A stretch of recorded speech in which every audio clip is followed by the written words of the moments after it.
Hi guys, welcome to my YouTube channel. My name is Tomi and I create content about life lessons, mindset, and growing as an adult. So today I want to talk about how I was able to keep an 86-day streak on Duolingo. And not just about the streak, but lessons I was able to learn from it as well. My Duolingo journey started as a very funny one, right? Because I was just do scrolling on YouTube one of those days and started seeing like different countries you can travel to as a Nigerian, as a young Nigerian, and all of that. And I realized that I'm researching about countries to travel to, and I actually don't have any other, and I actually don't know any other language apart from English. It would be nice to learn another language, right? And for someone that sees a lot of K drama, it would just make sense to like learn a Korean language or stuff. But for some reason, I picked French because I have like a background from French, and I just started. It wasn't grand, trust me, it wasn't grand at all. I literally just picked, downloaded the app from Play Store and started, and that was just it.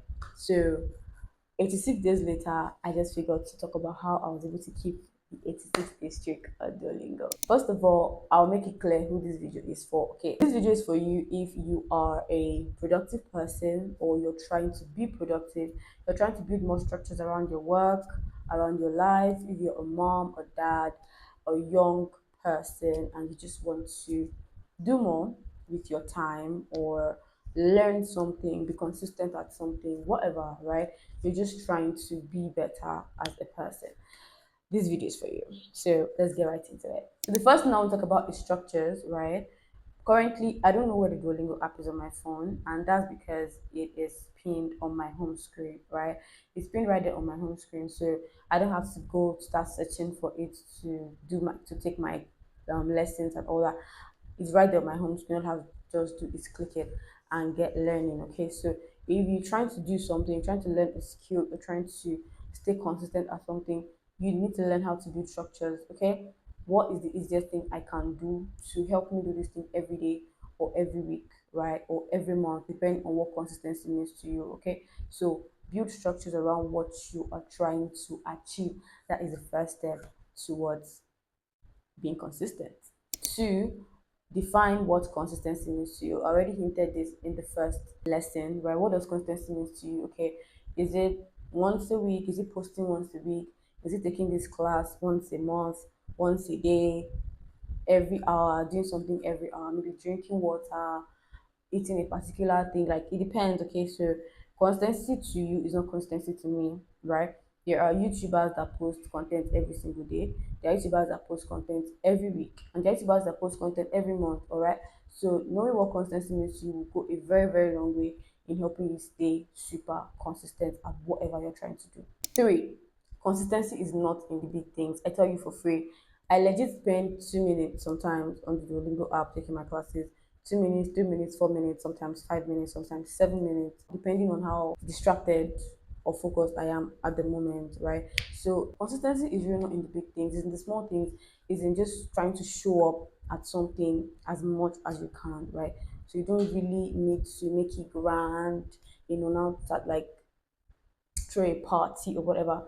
Really, just take it slow and simple. The tiniest, teeniest thing you can do about it today and right now, do it and get it done and move on. Number four is you need to block out time. Okay, like I mentioned earlier, I literally spend 2 to 5 minutes on Duolingo app every day learning French, right? So you just need to block out that time. Okay, some tasks actually will take more than 2 minutes and 3 minutes if you're trying to be fair, right? Some will take 2 hours, 4 hours, 6 hours, 8 hours, depending on what you're trying to work on. All right, so just block out the time. Okay, for the next 4 hours, I'm going to be working on this thing. I'm not doing any other thing until I'm done with this, right?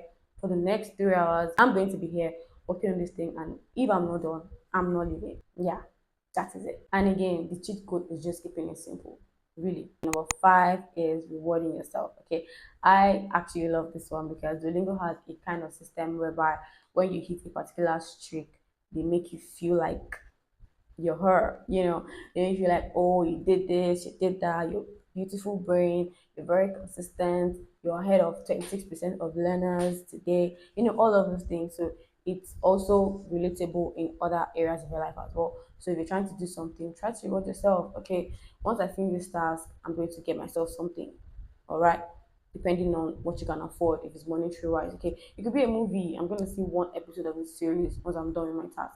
Okay, I'm going to buy parfait for myself. I'm going to get myself this bag. I'm going to do all those things. You know, like our parents used to do for us when we were young. Like, okay, when you pass your exams or when you come first in class, I'm going to get you a bicycle. I'm going to get you a car, depending on how rich your parents were, you know. So just like rewarding yourself in even in the smallest, tiniest ways, it goes a really long way because your brain connects that task to the reward and you're able to get to it faster. Tapish. The seventh one, sixth, seventh, I think, is community. Okay, so if you are on Duolingo, you know that you have like leagues, leaderboards, you have friends, you can even keep streak with people. Okay, you can. I personally did not just want to do that. I do by myself. Okay, but I still get notifications. Okay, Oliver did this, so did that, Favor did this, Nkosala did that, and it just makes you feel like, oh, people are getting this thing done. Okay, I also want to get it done as well. So that is the point of peer pressure, right? They pressure you to do something, your peers pressure you to do something, okay? So community is also very, very important. Have a community of people that are like-minded and doing what you want to do or what you are trying to do, okay? It goes a really, really long way in helping you stay consistent at whatever you're trying to achieve. It just makes you feel like, oh, your friends are showing up, your colleagues are showing up, you also want to show up as well. Yeah, that works also. So those are the 7 things I've learned from being consistent for 86 days at doing one thing consistently. So to you, it could be once a week, it could be twice a week, it could be once a month, right? Just make sure you build structures around what you're trying to do. Also know that consistency is not in the big things, okay?